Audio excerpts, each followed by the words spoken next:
Buenos días, no se oye.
Buenos días, no se oye, Alex, no está activado el micrófono.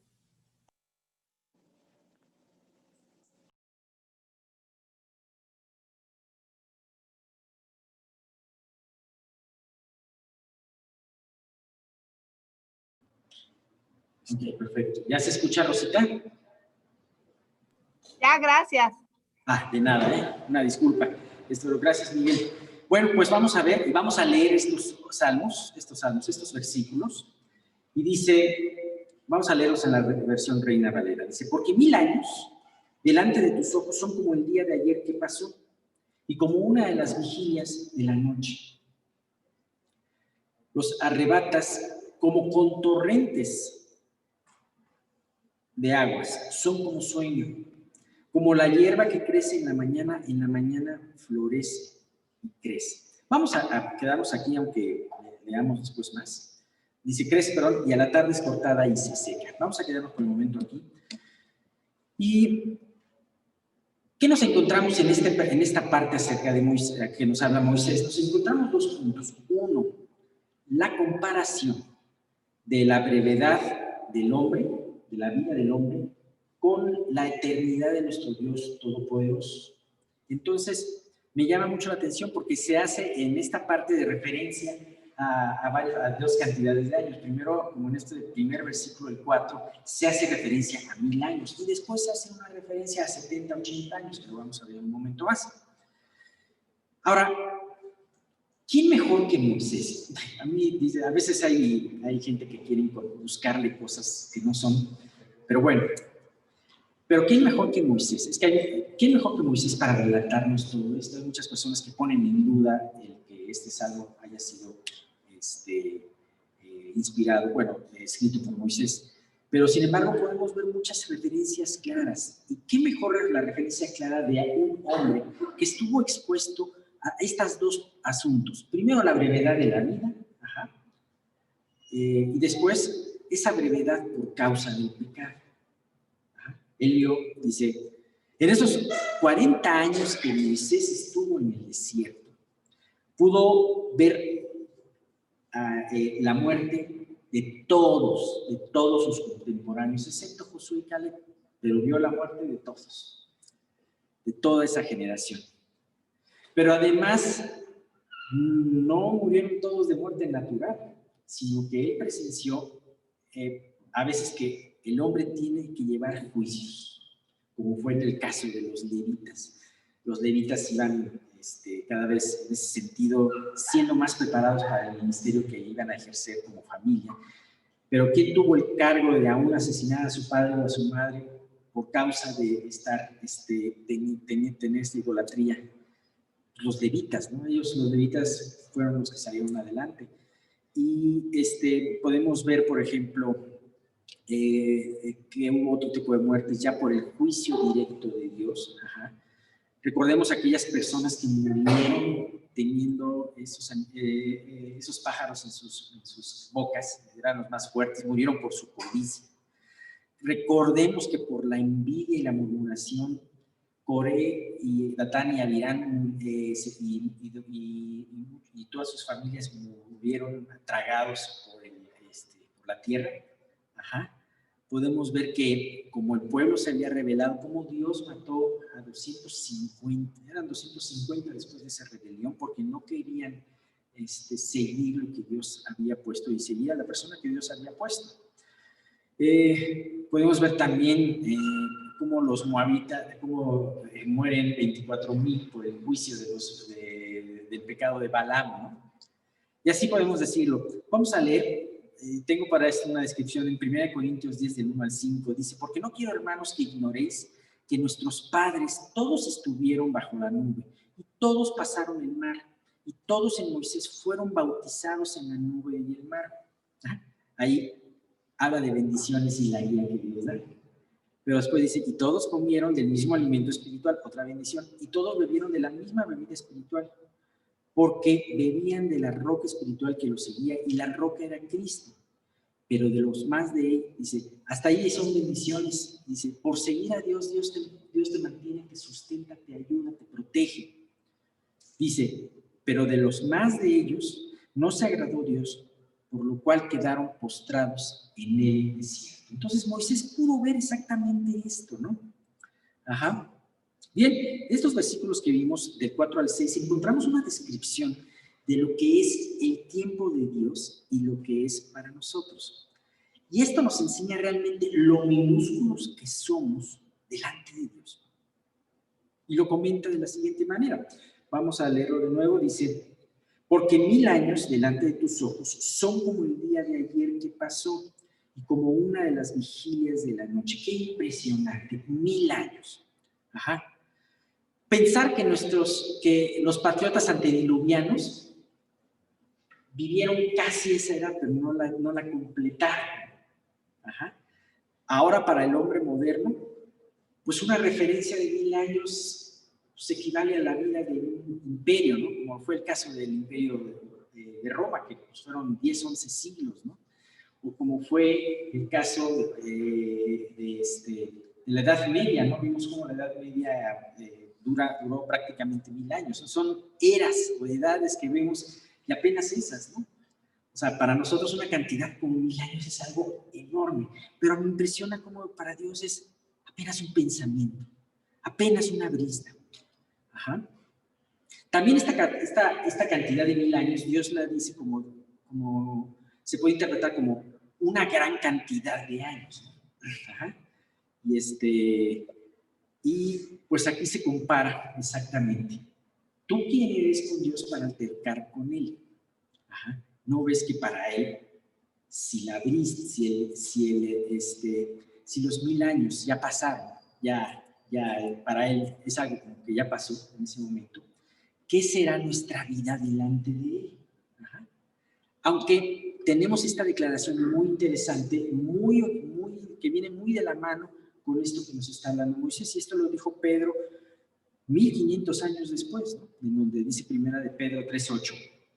Mas, oh amados, no ignoréis esto, para que para con el Señor un día es como 1000 años y 1000 años como un día. Así como Dios puede hacer que 1000 años fuesen como un día, así el Señor y tiene el control de las cosas grandes. Otro ejemplo, tiene el control del universo con hasta la última galaxia que pueda haber. Así también Dios tiene control de los pequeños detalles. Un día puede ser tan minuciosamente cuidado y programado por Dios que parezca que fueran 1000 años. ¿Qué nos lleva a pensar esto? Dios está exento del tiempo. A veces nosotros nos desesperamos porque la respuesta de Dios no llega rápido. Sin embargo, cuando nos enfrentamos a este tipo de versículos, vemos, no te preocupes. Dios está fuera del tiempo, pero también tiene un perfecto control del tiempo en nuestras vidas, ¿no? Sí, dice el 5 y el 6, los arrebatas como con torrente de aguas. Son como el sueño, como la hierba que crece en la mañana. En la mañana florece y crece y a la tarde es cortada. Bien, ya habíamos hablado que con esta dimensión de 1000 años, ¿cómo será nuestra vida delante de Dios? Como un pensamiento, como dice Santiago, como un poco de neblina que pasa. Santiago también nos refiere mucho a esto. Y bien, esta no es el único lugar en la palabra en donde Dios compara la vida del hombre, compara la obra del hombre, compara las modas que tenemos y los pensamientos filosóficos con el hombre, toda la estructura, y la compara con la hierba silvestre, la hierba que se seca. Fíjate qué interesante, de esto también habla el Salmo 103. Dice, crece en el espacio de un día, pero en la tarde es cortada y se marchita, y muere. Hay una analogía, hay una parte en el Salmo 103 que dice que una vez que muere, se deshace y su lugar no la conoce más. ¿No te ha pasado con algún familiar que ya murió desde hace muchos años? Aunque tú puedas tener un cierto recuerdo, pero cada vez te acuerdas bien de esa persona. Y cada vez ves como su lugar fue ocupado en ese sentido, ¿no? Ves que la vida ha seguido, de alguna manera. Por eso la vida del hombre es, crece en un día, muere en el mismo día, y su lugar no la conocerá jamás más.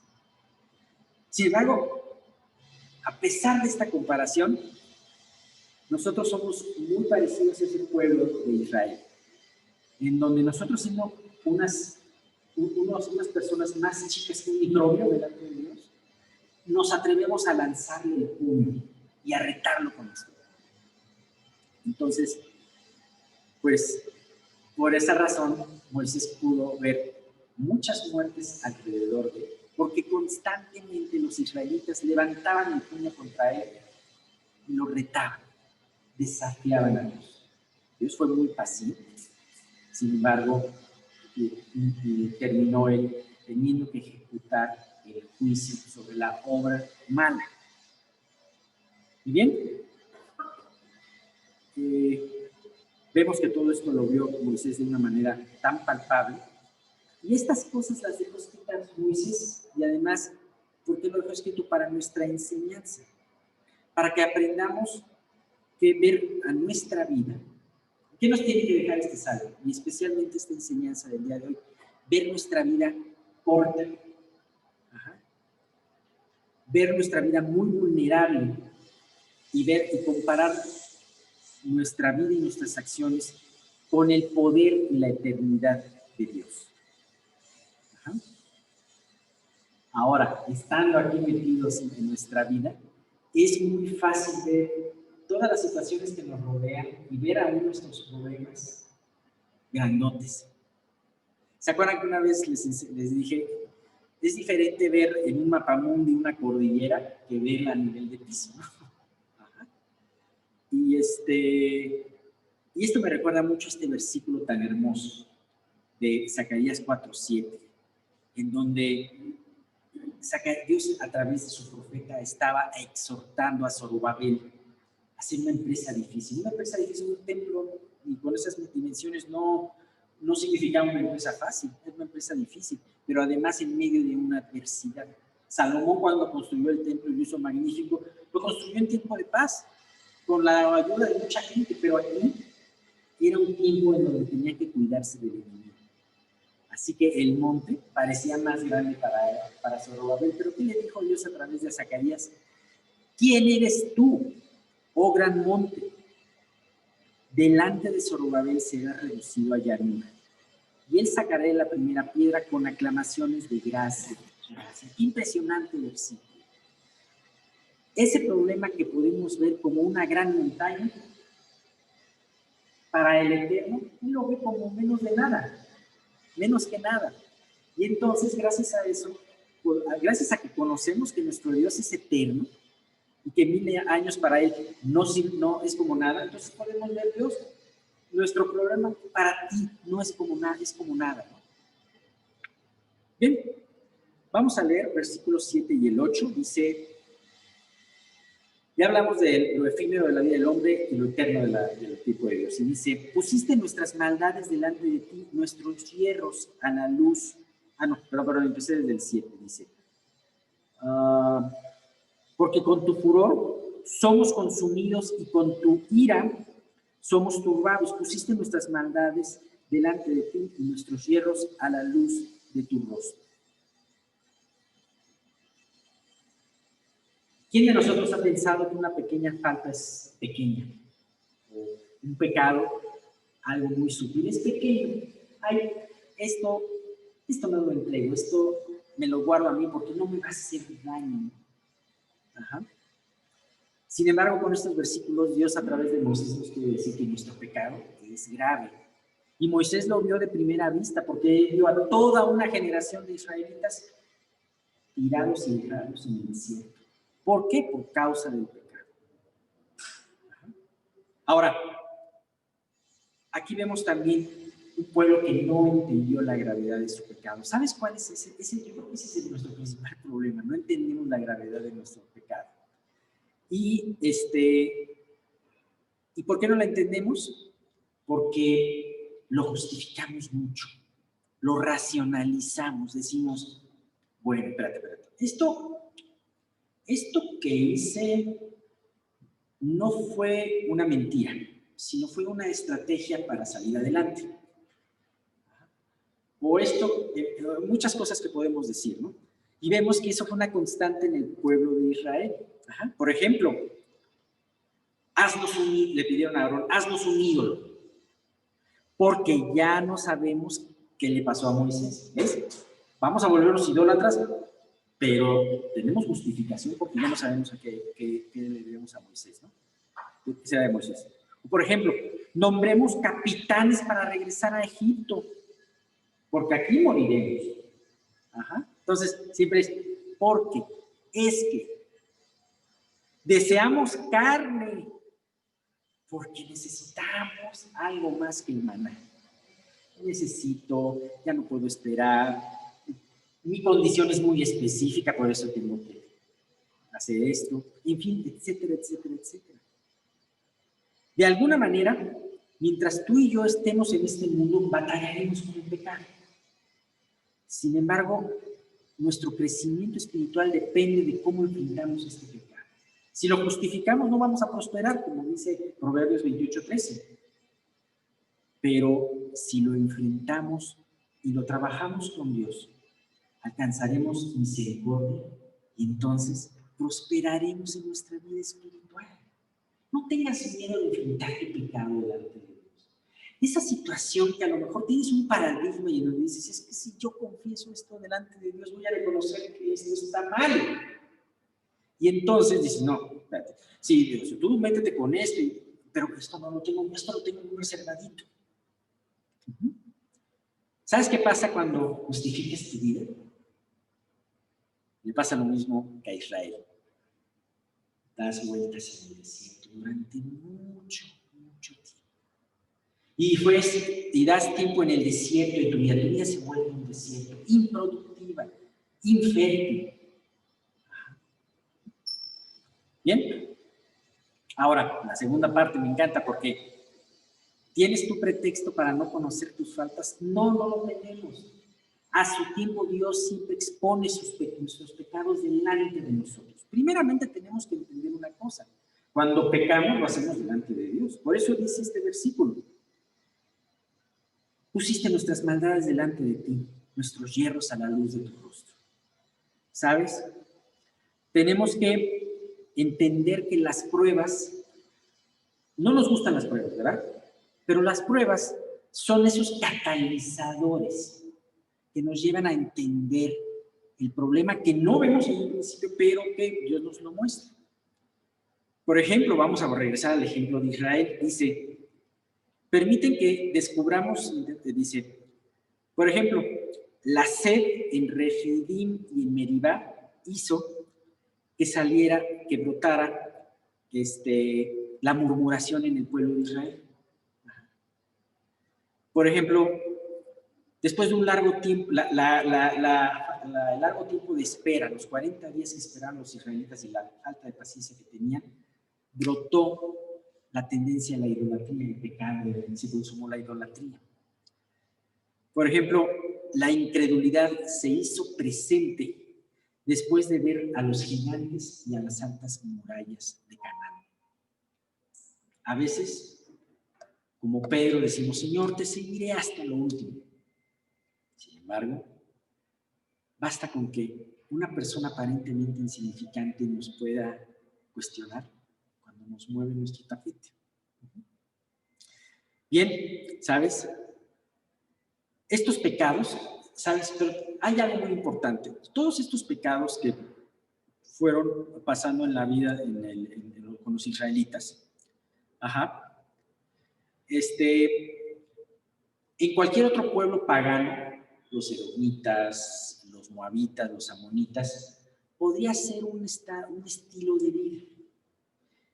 ¿Cómo se nos manejan en la actualidad los pecados?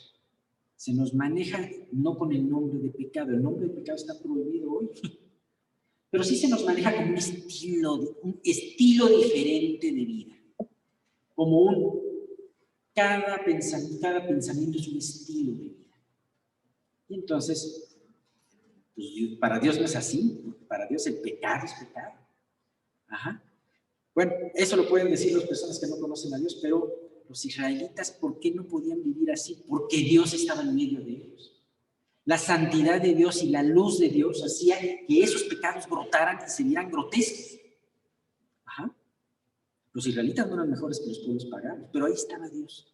Ahora, esto nos lleva a pensar, ¿quieres mantener limpia tu vida?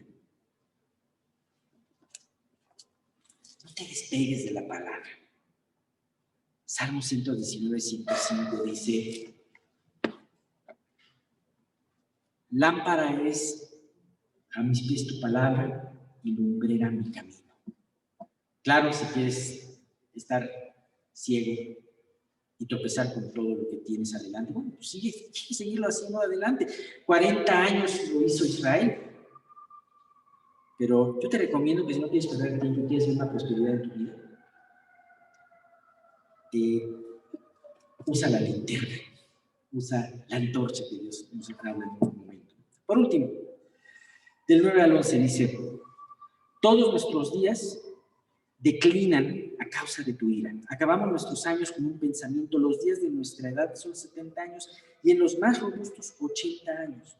Con todo su fortaleza es molestia y trabajo, porque pronto pasan y volamos. Vamos a dejarle aquí, pero para comentarles lo siguiente. Qué curioso, 70, 80 años viven, decía que era el tiempo de vida. Yo pensaba que el tiempo normal en los tiempos de vida, en los tiempos de Moisés, era 120 años o 110 años. Pero, ¿sabes qué acrecentó y cortó el tiempo de muchos, de los de la generación de David, de Moisés? El juicio de Dios. Esta brevedad de la vida humana tiene que estar relacionada con el juicio de Dios. En un principio Dios no había planeado la muerte para los seres humanos. Adán y Eva no debían de morir. Fueron hechos inmortales en su cuerpo mortal. Pero por ellos se abrió la puerta a la muerte. Y vemos que los primeros patriarcas antediluvianos vivieron casi 1000 años, 969, Matusalén es el hombre más longevo. Sin embargo, la vida, por más tecnología que ahora tenemos, ha reducido, no es ni un 10% de lo que vivían estos hombres. Bien, ahora, esto se relaciona mucho con este juicio.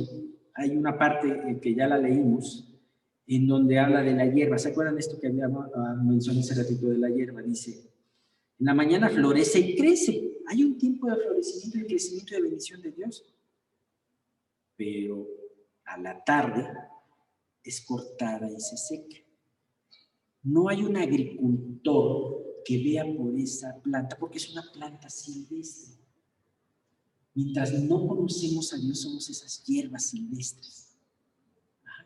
Y Moisés vio que esas hierbas silvestres fueron cortadas antes de tiempo. O sea, no esperaron hasta la anochecer o a la mañana siguiente, sino fueron cortadas al atardecer, antes de tiempo.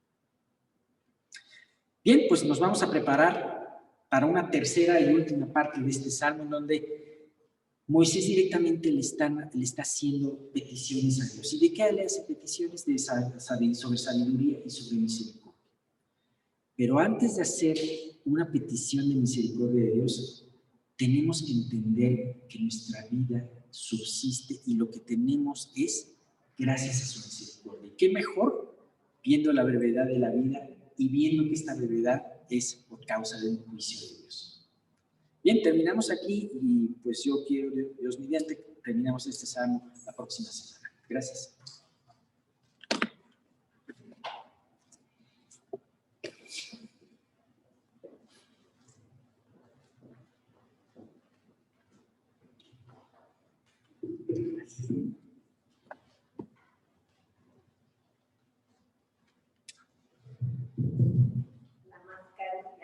Fuera máscara. Esto ya va a ser célebre. Bien, pues lo importante de este salmo es que un poquito para acá, si no se oye mi respiración, ¿no? Lo importante de este salmo es que Dios nos enfrenta al pecado. Y hay otras partes de la Escritura que nos consuelan. Y para que nosotros podamos ser consolados siempre, primero tenemos que ser enfrentados. ¿Por qué causa? Por causa del orgullo humano. Entonces, cuando Dios trata con nuestro orgullo, claro que nos duele. Yo creo que a ninguno de nosotros nos gusta que Dios nos enfrente y... Uy, algo pasó aquí raro, perdón. No sé qué pasó, perdón.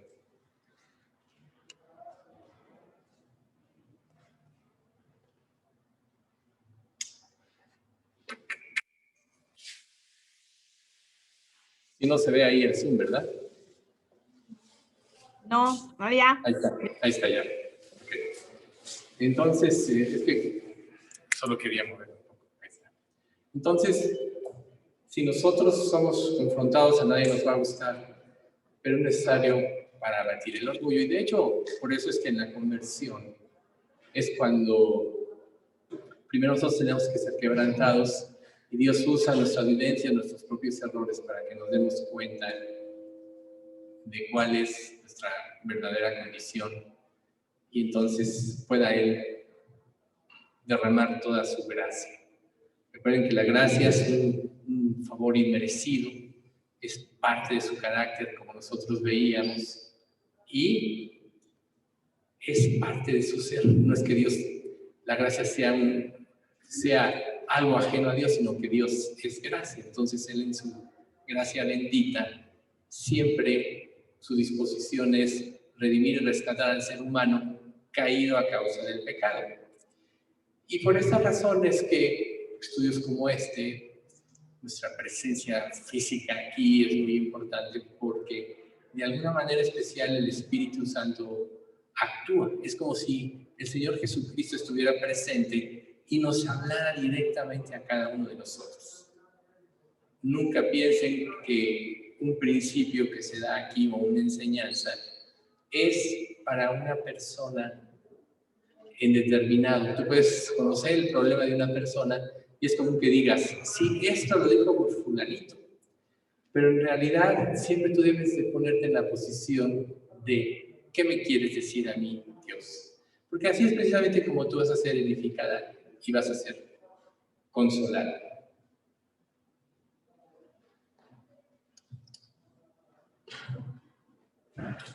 Se acabó el estudio. Y vas a ser consolado.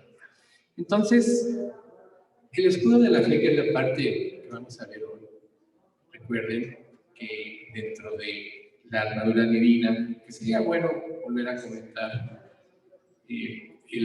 las partes, dice, porque por lo demás, hermanos míos, fortaleceos en el Señor y en el poder de su fuerza, vestíos de toda la armadura de Dios para que podáis estar firmes contra las acechanzas del diablo, porque no tenemos lucha contra carne y sangre, sino contra principados, contra potestades, contra los gobernadores de las tinieblas de este siglo, contra huestes espirituales de maldad en las regiones celestes. Por tanto, tomad toda la armadura de Dios para que podáis resistir en el día malo, y habiendo acabado todo, estar firmes. Estad pues firmes, ceñidos vuestros lomos con la verdad, vestidos con la coraza de justicia,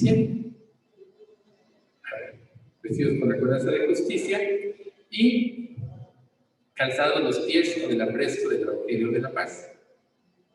Lo que vamos a ver hoy, sobre todo, tomada el escudo de la fe y la espada del Espíritu, que es la palabra de Dios. Hoy vamos a ver el escudo de la fe. Tengo que hacer algo aquí porque hace mucho, a lo mejor de esta manera, perdón. Que se vea raro. Así ya no se mueve tanto, ¿no? ¿Verdad? Ok. Entonces, tomad el escudo de la fe, con que podáis apagar todos los dardos de fuego del maligno. Aquí hay una palabra muy importante con la que empieza este pasaje. Sobre todo. Sobre todo.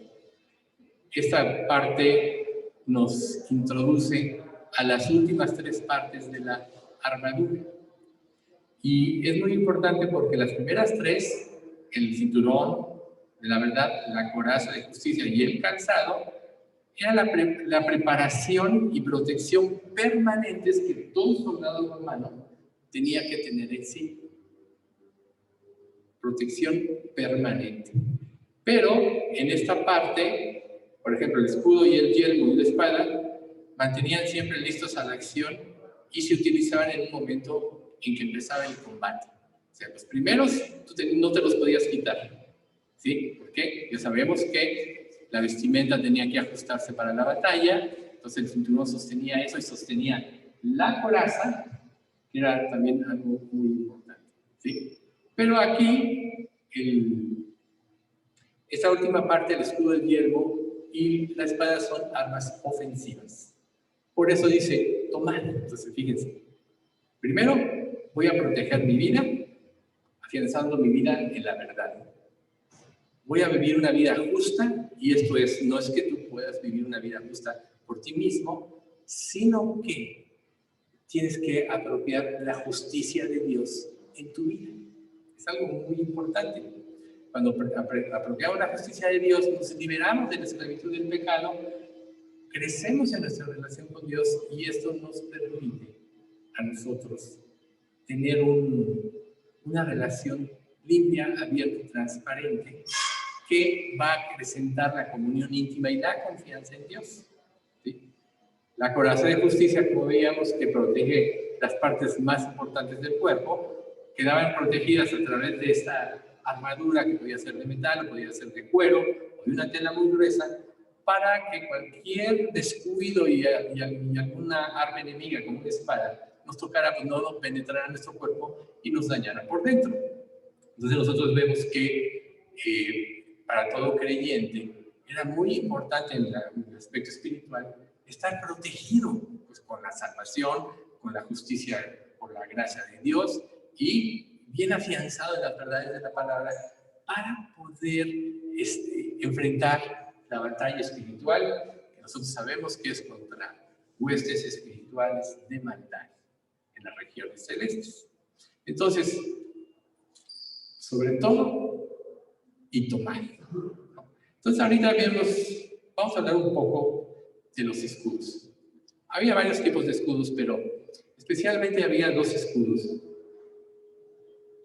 que los soldados romanos usaban en las batallas. Uno de ellos era pequeño, como de 80 centímetros de diámetro, y este escudo tenía la particularidad de que ya en una batalla cuerpo a cuerpo lo podías mover ahora sí que con destreza, para poder protegerse, además de la coraza, de los ataques del enemigo. Entonces, este tipo de escudo era ligero, era liviano, generalmente era igual de madera, era forrado de metal o forrado de cuero y tenía mucho movimiento, mucha versatilidad. Pero vemos un segundo estudio, un segundo escudo que se llama tueros, y es al que Pablo se refiere aquí. Si alguna vez han visto alguna película de romanos, recordarán que eran unos escudos largos que tenían más o menos como 1,20 m, tenían asas por dentro y eran importantísimos porque podían hacer verdaderas murallas que podían tener hasta 10 kilómetros de largo en una batalla, y los hacían como, los apilaban unos con otros, y era una fortaleza que impedía que el enemigo pudiese atacar, y además podía proteger a los flecheros de las embestidas del enemigo para que ellos libremente mandaran sus flechas contra el enemigo. Entonces, este escudo era sólido también, tenía que tener madera por dentro para que fuera ligero, pero tenía que tener una estructura externa que ellos muchas veces también mojaban en agua, y ahorita vamos a ver para que estuvieran húmedos, y en un momento determinado, contra los ataques del enemigo, las flechas del enemigo, que generalmente las puntas las ponían con brea, las mojaban en brea, luego las encendían, y cuando pegaban ante algo eran como un estallido. Entonces este escudo, aunque se estuviera quemando, no iba a afectar al soldado, primero porque no pasaba el calor, porque al tener humedecido el escudo y sobre todo la parte del cuero, no traspasaba, no derretía, no quemaba la madera interna, y los soldados podían estar bien a través de estos ataques. Entonces, recuerden ustedes que las estrategias siempre entre los ejércitos es tener armas letales que puedan destruir al enemigo, y cada día pues van innovando más cosas. Y bueno, ya en la actualidad nosotros sabemos que ya no hay arma que una persona pueda soportar de las que hay, y por eso ya muchas veces ya las guerras van a ser ni siquiera con soldados, sino con drones, aviones, bombas, misiles y todo eso. Pero aquí el punto importante es que, espiritualmente hablando, lo que Satanás va a hacer en nuestras vidas, así como los dardos llenos de brea, son ráfagas destructivas, ataques hacia nosotros que puedan vulnerarnos. Y que si nosotros no nos protegemos con el escudo de la fe, esto es, no nada más conocer lo que la palabra de Dios dice, sino apropiarla y vivirla, es precisamente como vamos a poder contrarrestar estos ataques del diablo. Recuerden ustedes que cualquier herramienta puede ser maravillosa, pero si tú no la sabes usar, de nada te sirve. Hoy en la actualidad vemos que cuando tú compras ya ciertas cosas que no vienen armadas, ya traen hasta sus llaves Allen y todo eso, con los tornillos te indican dónde ponerlos, y puedes armar algo relativamente fácil. Antes no era así, tenías que hacer hasta hoyos con fuerza en los tornillos y nunca quedaba algo tan bien. Pero la misma tecnología pues va ayudando, ¿no? Espiritualmente hablando, la palabra de Dios, usarla en forma práctica, eso es apropiarla y vivirla, personalizarla, nos va a ayudar a poder ser diestros ante los ataques de Satanás. Recordemos que muchas de las pruebas que Dios pone en nuestra vida es con el objetivo de que aprendamos a adiestrarnos. Por ejemplo, vemos en el libro de Hechos cómo Pablo y Bernabé, a quienes el Espíritu Santo indicó que los prepararan para su primer viaje misionero, se llevaron a Marcos con ellos, a Juan Marcos. Pero después de una serie de ciudades que visitaron, por una causa desconocida, Juan Marcos se regresó y no los siguió acompañando. Y seguramente podía haber tenido varias razones: estuvo enfermo, no pudo soportar por cuestión de inmadurez algunas de las cosas que vivían los apóstoles, no se llevaba bien quizá con Pablo, porque la diferencia entre Pablo y Bernabé es que Bernabé era hijo de consolación, era un consolador, y Pablo era apasionado en la escritura y todo eso. Entonces pudo ser cualquiera de estas causas. Sin embargo, cuando se regresa Juan Marcos y ya regresan y se inicia el segundo viaje misionero, Pablo dice, ¿por qué este hombre nos abandonó? Nosotros no vamos a incluirlo dentro de nuestro viaje. Pero Bernabé dijo, oye, dale una oportunidad. O sea, era joven, pusilánime, etcétera, pero dale una oportunidad. Entonces hubo tal desacuerdo entre ellos que se separó, Pablo se fue con Silas y Bernabé se llevó a Marcos. Bernabé le tuvo paciencia, Bernabé lo preparó, luego Marcos estuvo con Pedro también, y después vemos en la Biblia que su casa era un centro donde se albergaban a todos los misioneros que viajaban y recibía a mucha gente. Y el primer evangelio que se escribió fue el de Juan Marcos, precisamente. Entonces vemos cómo la paciencia y la preparación que Bernabé ejerció sobre Marcos tuvo un efecto.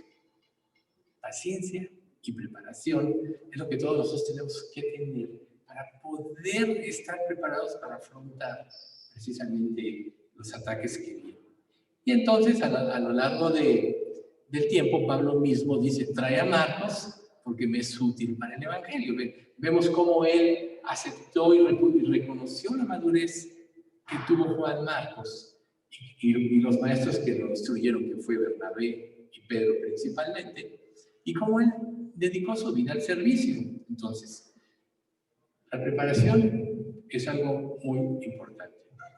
Entonces, uno de los objetivos de la preparación, por ejemplo, para una iglesia que definitivamente va a sufrir ataques externos, es la unidad de la fe. Efesios 4:13 nos dice, y es el término que se emplea prácticamente para el cuerpo de creencias y la confianza básica en Dios. Dice así, hasta que todos lleguemos a la unidad de la fe y del conocimiento del Hijo de Dios, a un varón perfecto, a la medida de la estatura de la plenitud de Cristo.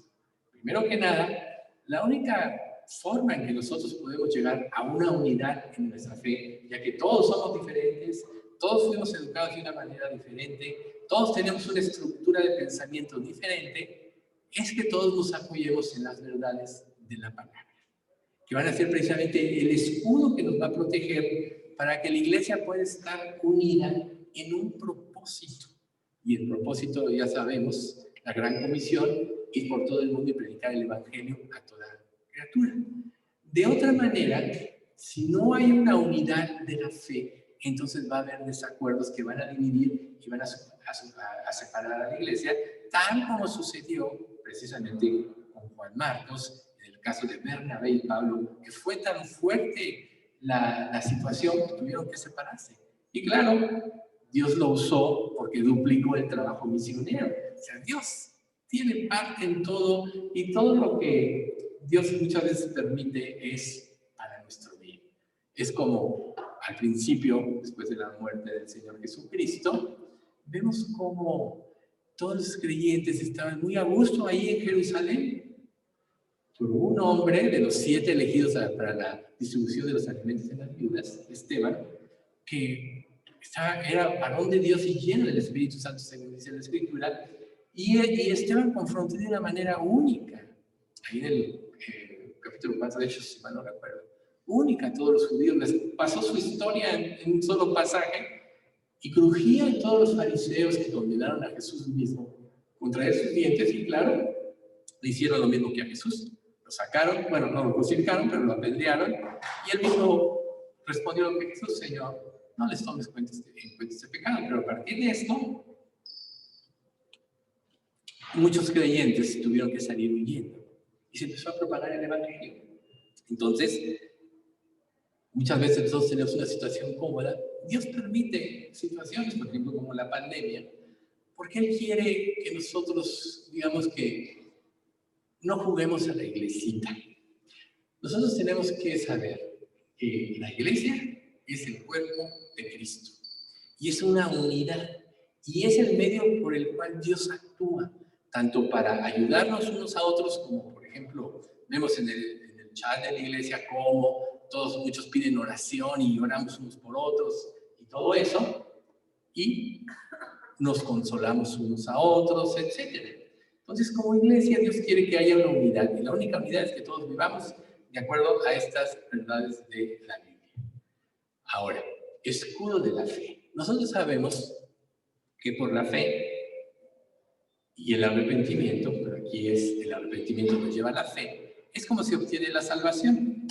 Y la esencia de todas las cosas va a ser precisamente la fe. Dice en Hebreos 11:6, pero sin fe es imposible agradar a Dios, porque es necesario que el que se acerca a Dios crea que le hay o crea que él existe, según otra versión, y que es consolador de los que le buscan, ¿sí? Y que es galardonador de los que le buscan. Entonces, la fe es el fundamento de la iglesia. Por eso es que el escudo de la fe es la primera arma de protección, pero de alguna manera ofensiva, porque te protege para que puedas atacar, ¿sí? Entonces, si nosotros depositamos nuestra confianza en forma plena o total en Dios, entonces Dios va a poder actuar de una manera maravillosa en la transformación de nuestras vidas. Pero, por ejemplo, ¿qué es lo que pasa cuando estamos nosotros en las pruebas? Ya se mencionaba ahorita en el Salmo, dudamos, nos podemos justificar de nuestros malos hechos, y todo esto solo retarda las bendiciones que Dios quiere darnos a cada uno de nosotros. Entonces nosotros tenemos que aprender a vivir por fe, saber que Dios es soberano, que nada de lo que pasa en nuestra vida ya es casualidad, que Dios todo lo usa, como dice Romanos 8:28, para nuestro bien, y que Dios tiene un plan y propósito en cada circunstancia que vivimos. Por tanto, nunca debemos nosotros de perder la confianza en Dios. Por eso es el escudo, porque es lo que nos va a proteger precisamente contra todos los dardos de fuego del maligno. Y que la Escritura dice que por el justo, por su fe vivirá. Bueno, vemos a Habacuc 2:4 que dice, he aquí, aquel cuya alma no es recta, se enorgullece. Pero el justo, más el justo, por la fe vivirá. Y luego vemos a Pablo en Romanos 1:17, porque del Evangelio la justicia de Dios se revela por fe y para fe, como está escrito, mas el justo por su fe vivirá. Y Gálatas 3:11, y que por la ley ninguno se justifica para con Dios, es evidente, porque el justo por la fe vivirá. Hebreos 10:38, mas el justo vivirá por fe, y si retrocediere, no agradará mi alma. Eso es para que nos quede claro cómo la fe es el fundamento de la vida cristiana y es lo que nos va a proteger. Ahora, hay otras formas de fe que obviamente no están basadas en la palabra de Dios. Tú, por ejemplo, puedes decir, bueno, yo tengo fe en que si cruzo este puente no me voy a caer al lago. Sabes que hay un puente que tiene una estructura, que está bien cimentado, que ha sido probado y lo pasas, ¿no? O compras, por ejemplo, un celular. Bueno, yo tengo fe en que esto me va a funcionar porque ya tengo muchas referencias de que no falla, que no pierde la conexión. O sea, este tipo de fe no es de la que habla aquí, ¿sí?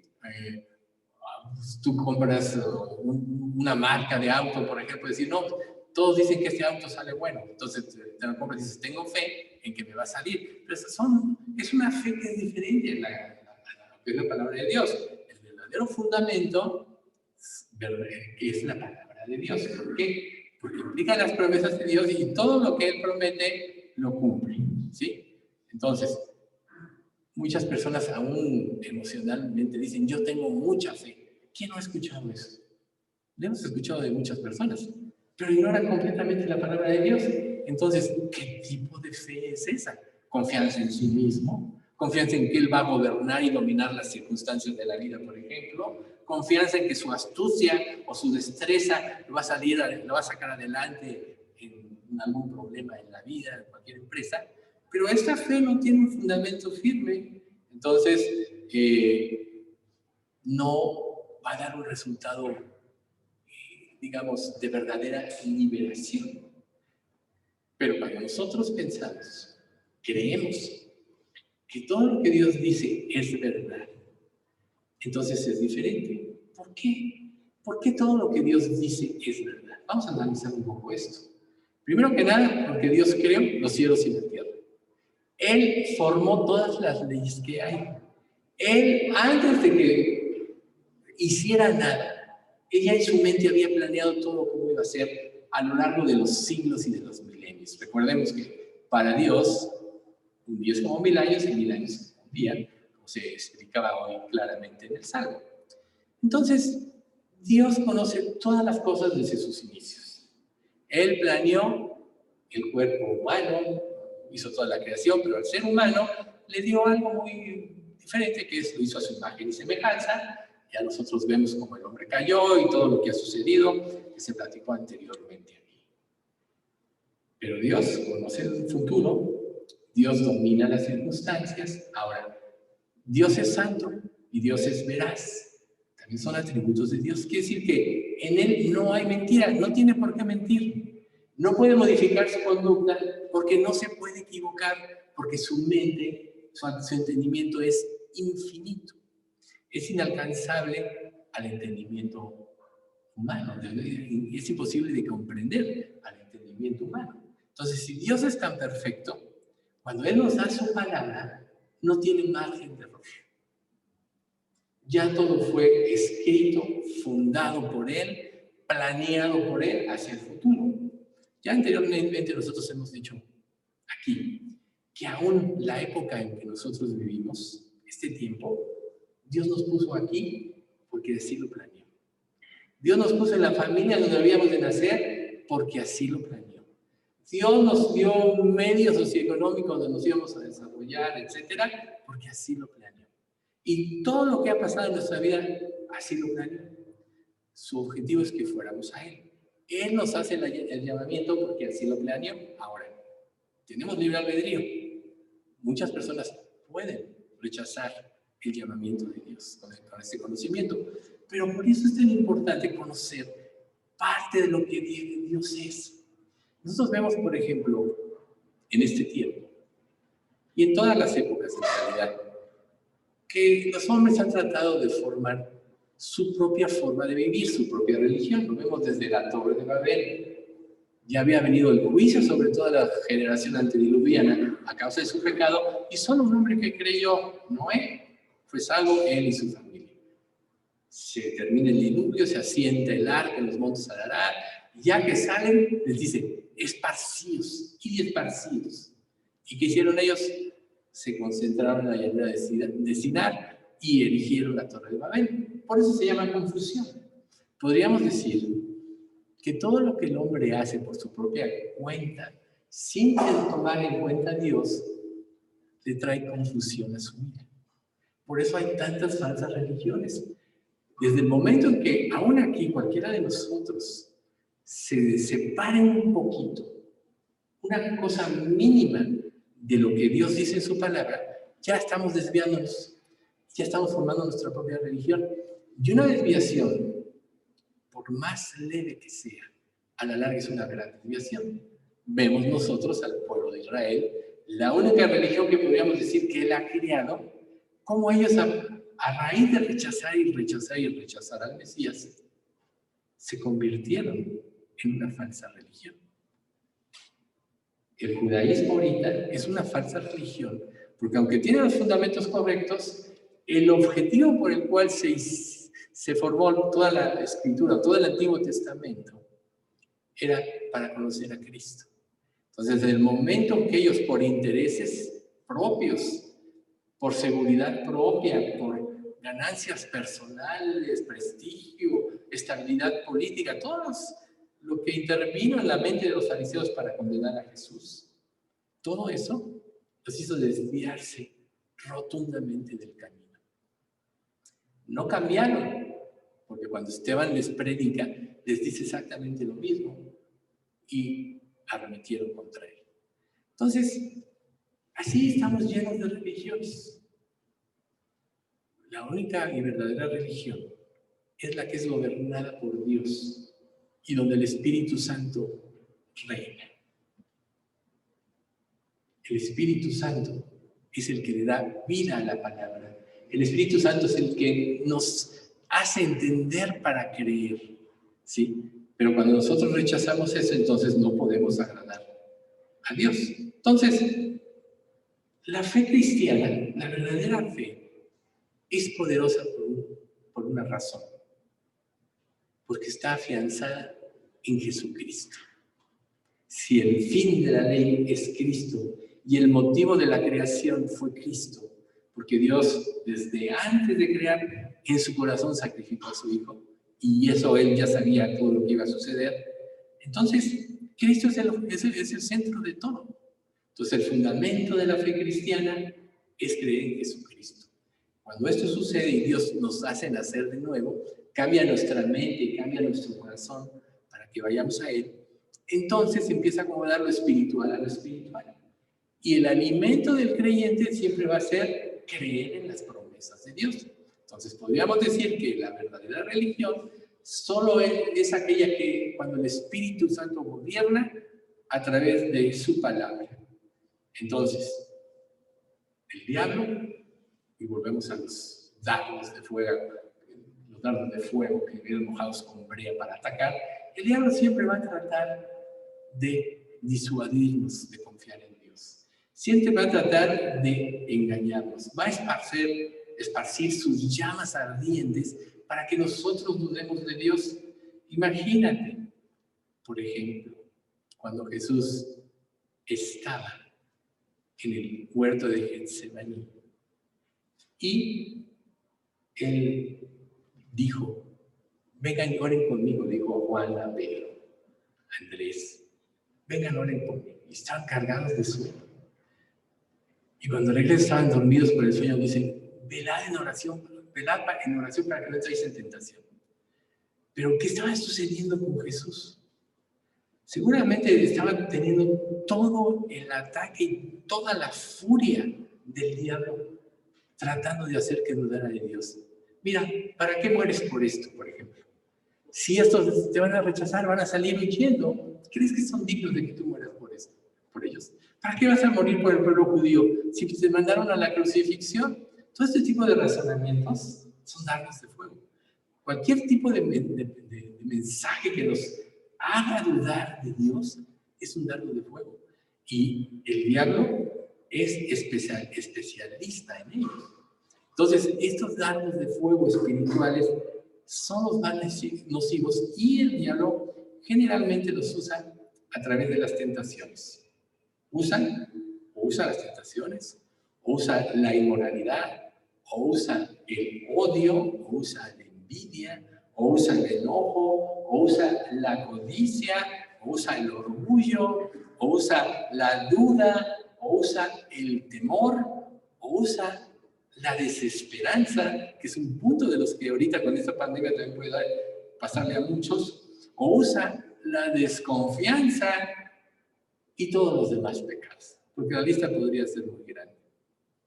Pero todo esto que acabamos de mencionar, toda esta lista de inmoralidad, odio, envidia, enojo, codicia, orgullo, duda, temor, desesperanza y desconfianza, todos en un momento dado de nuestra vida lo hemos tenido.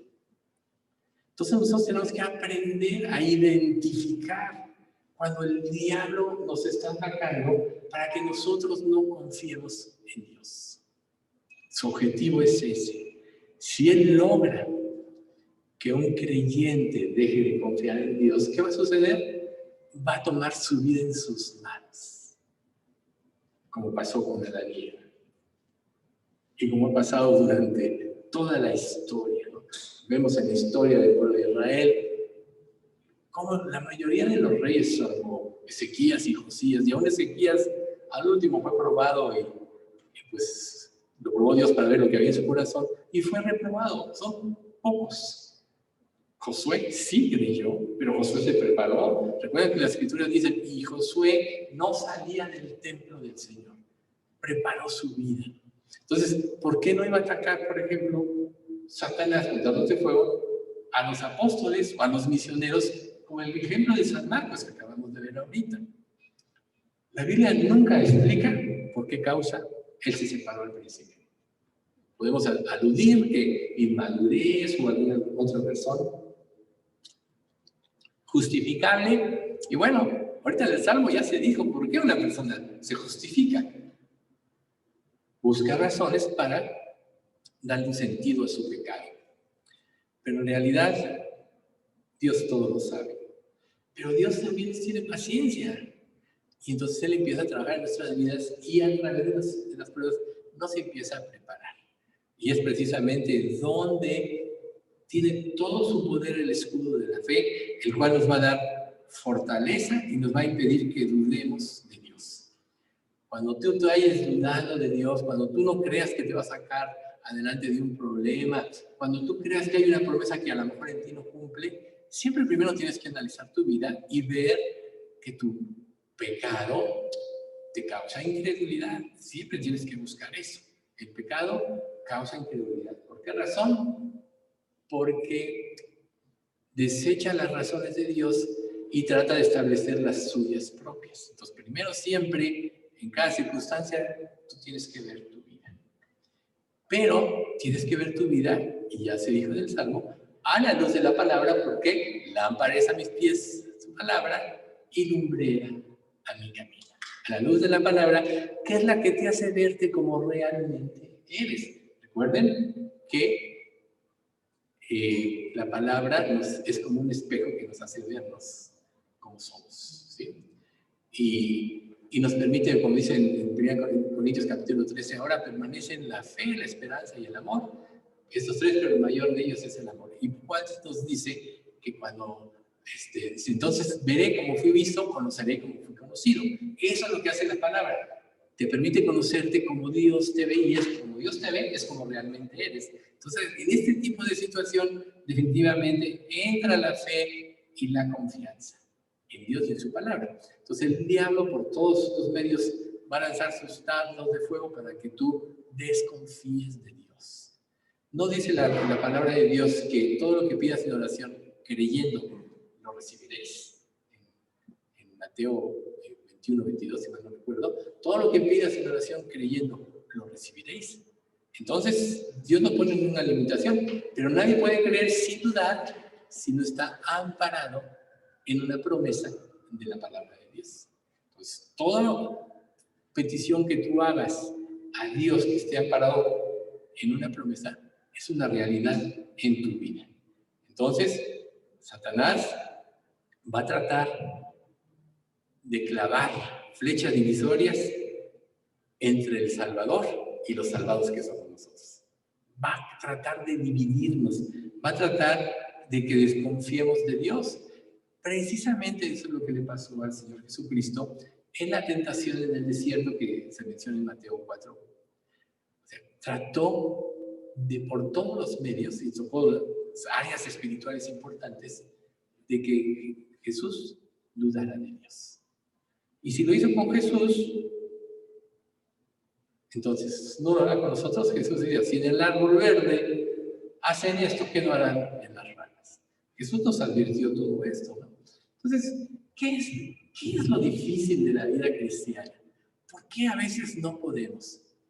Porque siempre implica, para poder tener fe, negar lo que tú piensas. No nada más negar lo que tú piensas, negar lo que tú deseas. Eso es un punto muy importante.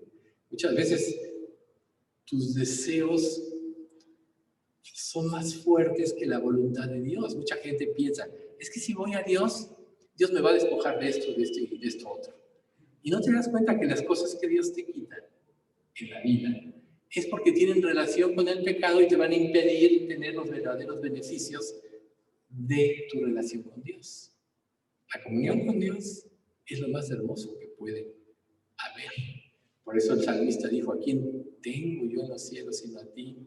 Y fuera de ti nada deseo en la tierra, porque él había experimentado esta comunión con Dios. Entonces, por ejemplo, las cuestiones sexuales. Dios planeó las cosas de determinada forma a través del matrimonio. Pero ¿cuál es la intención de esta época?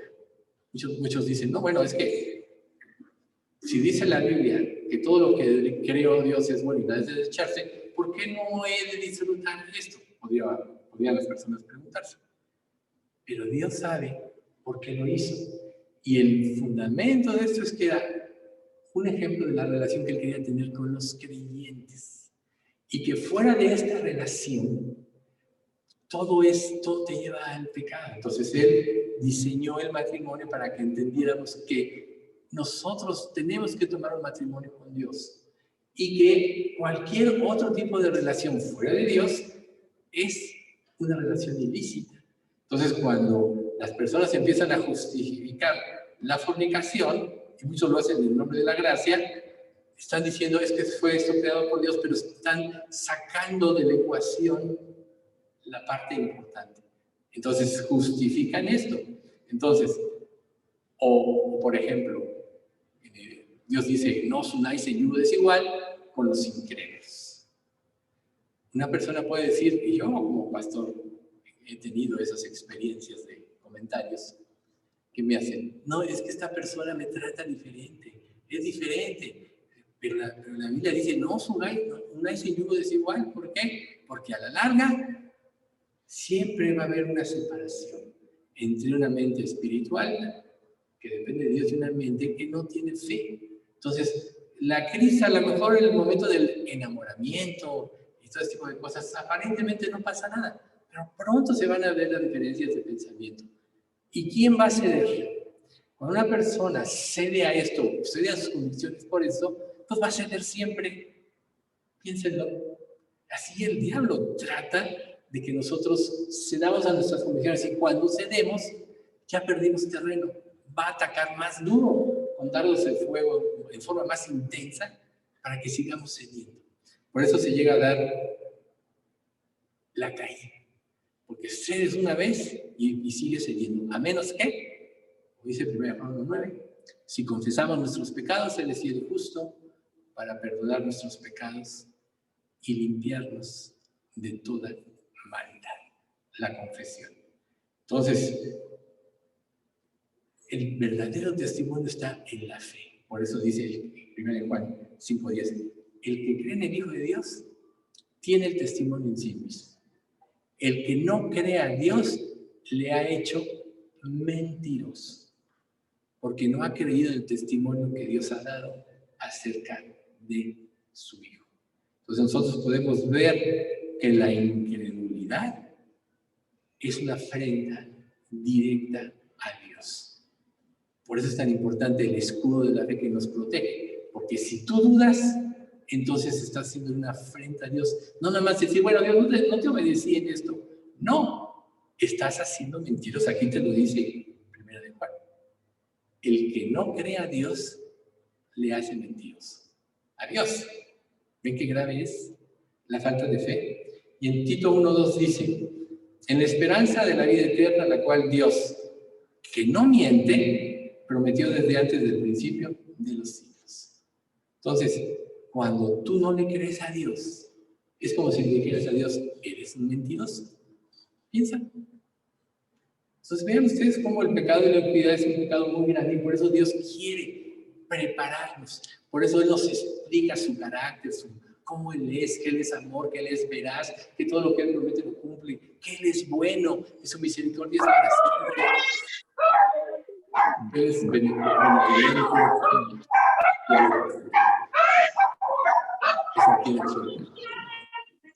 Él es benevolente. Entonces, no justifiquemos ningún pecado, porque al justificarlo estamos degradando además el carácter de Dios. Y estamos elevando ¿a quién? A Satanás. ¿No dice la Escritura que Satanás es el mentiroso y el padre de mentira? Claro que sí. Entonces, cuando tú dudas de Dios, entonces estás elevando a Satanás, que es el mentiroso, estás creyendo en la mentira por encima de Dios. Por eso es tan degradante.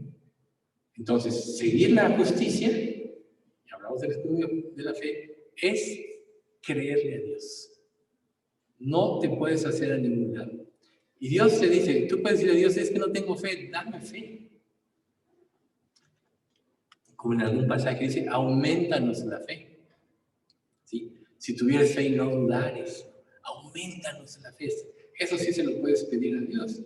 Entonces, cuando tú no actúas con base en la fe en Dios, entonces tú prácticamente te estás saliendo de la protección de Dios.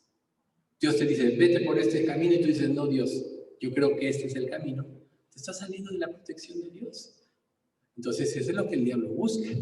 Es como si te quitaras el escudo en una batalla.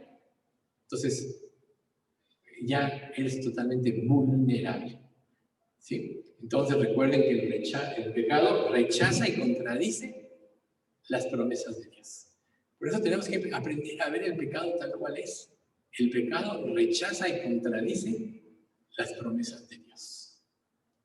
Si una persona, por ejemplo, no quiere ser exhortada por algo, es muy fácil decir, yo no creo en Dios, por ejemplo. ¿Por qué? Porque piensa que al decir que no cree en Dios, ya se libró de todo, de toda la ley, pero nadie puede escapar de eso. Por eso tenemos nosotros una conciencia. Entonces, no puedes decir que no puedes creer en Dios porque lo traes dentro de ti. Si no, nos haría lo que dice en Romanos 2, 15 y 16, que dice, mostrando la obra de la ley escrita en los corazones, dando testimonio su conciencia en el día en que Dios juzgará por Jesucristo los secretos de los hombres, conforme al Evangelio, decía Pablo. ¿Ven? La ley está escrita en nuestro corazón y fue puesta por Dios. Negarla solo es hacerte daño a ti mismo. Y negarla de alguna manera es porque no quieres ser confrontado ante Dios. Y Dios te confronta, como decíamos al principio del estudio, para que te puedas arrepentir y creer. Y entonces Él te justifique. Entonces, fíjense lo que dice Proverbios 8:34. Bienaventurado el hombre que me escucha, velando a mis puertas cada día, aguardando a los postes de mis puertas. Esto habla de una perseverancia continua y constante. ¿Sí? Dios nunca le dará a sus hijos una piedra cuando le piden pan. Lo dice Mateo 7:9. ¿Qué hombre hay de vosotros que si su hijo le pide pan, le dará una piedra? O sea, Dios tiene lo mejor de lo mejor. Él hizo la tierra y puso al hombre para que disfrutara de ella. ¿Cuál es el problema? Que todo se enturbió por el pecado. Y Él dice también que cuando tú acudes a Dios de forma sincera, Él va a derramar su bendición. Cuando tú obedeces lo que Él dice en Malaquías 3:10, que muchos conocen. Trae todos los días al alfolí y haya alimento en mi casa.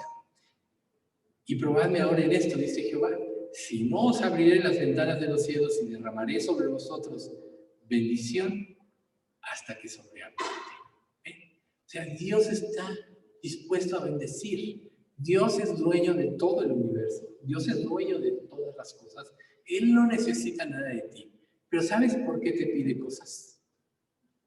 Porque quiere que te desarraigues de lo material y vayas a lo espiritual. Siempre la obediencia, negarte a ti mismo, te está desarraigando de tu falsa seguridad porque te quiere llevar a la verdad. Si tú no le crees, pues vas a seguir viviendo en tus propias mentiras. Pero ¿cuál va a ser el fin de esto? Que un día vas a enfrentar a Dios. Y no te vas a poder justificar, nadie se va a poder justificar delante de Él. Entonces, si nosotros vemos, como se decía en el Salmo, que la vida es como neblina, como dice la palabra, ¿no? Que aparece por un rato y luego se desvanece en Santiago. Quiere decir que no es nada el tiempo de esta vida contra la eternidad. Pero negar a Dios en el tiempo de esta vida, ¿sabes qué significa? Estar separado de Dios en la eternidad. Entonces, como que una persona tiene que aquilatar esto, es una verdad, que Dios vino a morir en nuestro lugar en la cruz, para que nosotros nos restauremos nuestra relación con Él y podamos vivir para siempre con Dios. Pero si alguien no acepta lo que Dios dice, dice la Escritura, andarán dos juntos si no estuvieren de acuerdo. Tú no puedes ir al cielo si no estás de acuerdo con Dios. O si Dios te perdonara sin que tú realmente te arrepintieras, si tú no reconocieras lo que Él dice, que en ti está el mal, dice, se mostrará piedad al malvado y no aprenderá justicia. En tierra de rectitud hará iniquidad. Corromperías el cielo. Sin embargo, por otro lado, Dios dice en Santiago 1:17, toda buena dádiva y todo don perfecto desciende de lo alto, del Padre de las luces, donde no hay mudanza ni sombra de variación. Realmente Dios quiere bendecirnos con su amor, quiere enriquecernos con su gracia, y eso por mucho sobrepasa cualquier forma de felicidad que tú puedas concebir en esta vida. Recuerden, Dios es infinito y nada se puede comparar al Creador que diseñó y creó todas las cosas. Y Él diseñó al hombre para que prácticamente reconociera a Dios y le diera su lugar a Dios, lo adorara. Entonces, Filipenses 4:19, mi Dios pues suplirá todo lo que os falte conforme a sus riquezas en gloria, en Cristo. Entonces, Dios promete que te va a dar todo lo necesario. Cuando tú dudas que Dios no es un proveedor, ¿qué vas a hacer? Pues entonces vas a robar, vas a engañar, vas a defraudar, vas a tomar lo que no es tuyo, vas a abusar de los demás. Pero todo por no creer en la Escritura. Mi Dios pues suplirá todo lo que os falte. Mejor es acudir a Dios y pedirle, Dios, dame esto. Y muchas veces tú cuando le pides por algo y sientes que necesitas, Dios siempre te responde, no de acuerdo a lo que tú piensas que va a satisfacer lo que tú necesitas, sino de acuerdo a lo que realmente necesitas. Por eso también Dios nunca te va a responder como tú quieres que te responda. Él te va a responder de acuerdo a lo que realmente necesitas, de acuerdo a lo que realmente sana tu alma, de acuerdo a lo que te puede mantener una mayor comunión con Él. ¿Sabes qué es esto? La fe. Por eso es el escudo que nos impide ser vulnerados por el diablo. Entonces, también Dios nos bendijo en toda bendición espiritual, dice Efesios 1:3.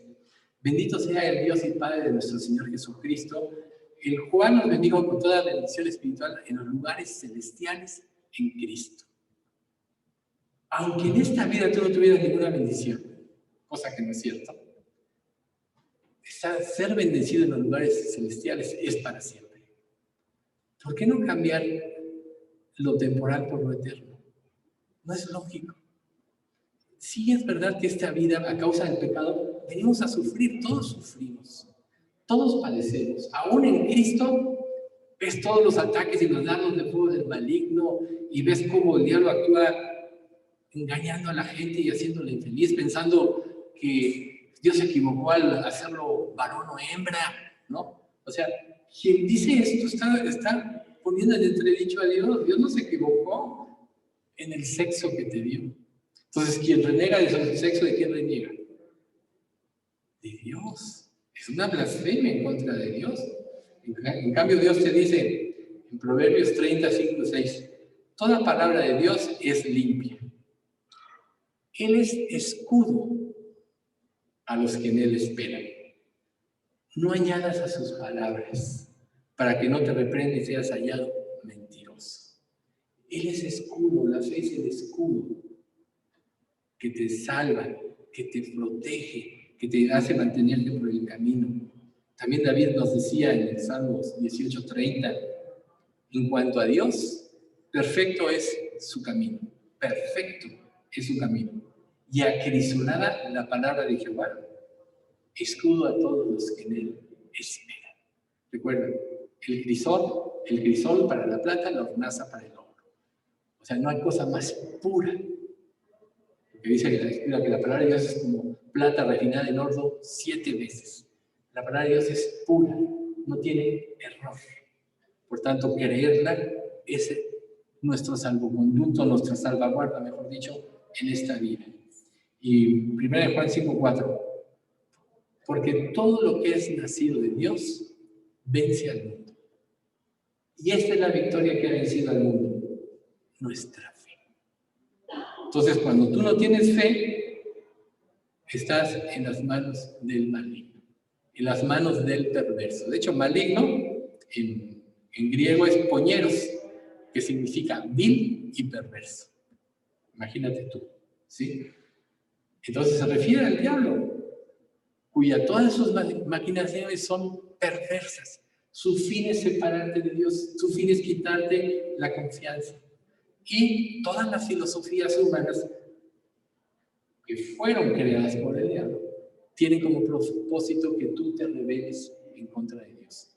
Así como Luzbel se rebeló en contra de Dios y se convirtió en Satanás, así en su filosofía, que es la que mueve este mundo sin Dios, está todo preparado para que te rebeles en contra de Él.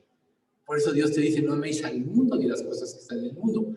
No se refiere a lo que Él creó, este planeta que sí ha sido afectado por el pecado. Dice la Escritura que la creación gime a una, esperando la liberación de los hijos de Dios.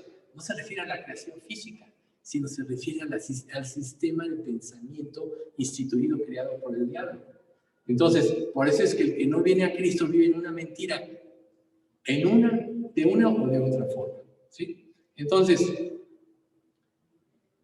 nuestra verdadera batalla, para concluir, no es tanto contra influencias malignas y abstractas, sino contra el maligno. O sea, todas las influencias malignas son hechas por el maligno. Pero la verdadera batalla es contra el diablo, contra Satanás y sus hordas de demonios. Y la única manera de vencerlo, de destruirlo y de protegernos es con el escudo de la fe. Vamos a dar gracias. Padre bendito, te queremos dar muchas gracias por este estudio, tanto del Salmo como el escudo de la fe. Queremos pedirte, Señor, que nos enseñes a vivir conforme a tu palabra y que quites de nuestra mente cualquier duda o error que pensemos que tiene. Tú eres perfecto, tu palabra es perfecta, Jesús es la palabra. Por tanto, Señor, todo lo que se dice es verdad. Y si alguna cosa no comprendemos de la palabra, pues tú también dices que las cosas secretas pertenecen a Jehová nuestro Dios, más las reveladas son para nosotros y para nuestros hijos, para que cumplamos todas las palabras de esta ley. Así que enséñanos, Padre, a darle la reverencia correcta a la palabra, saber que ahí está la verdad y buscarla, apropiarla y vivirla, para que podamos, Señor, estar protegidos contra los dardos de fuego del maligno y contra todos los ataques de sus huestes espirituales de maldad. Señor, protégenos, cambia nuestra mente, cambia nuestro corazón en aquellas cosas en que todavía vivimos en incredulidad y llévanos, Señor, a tener una plena confianza en ti. Consuela nuestros corazones a través de tu palabra. Te pedimos todo esto en nombre de Cristo Jesús. Amén. Entonces, no sé si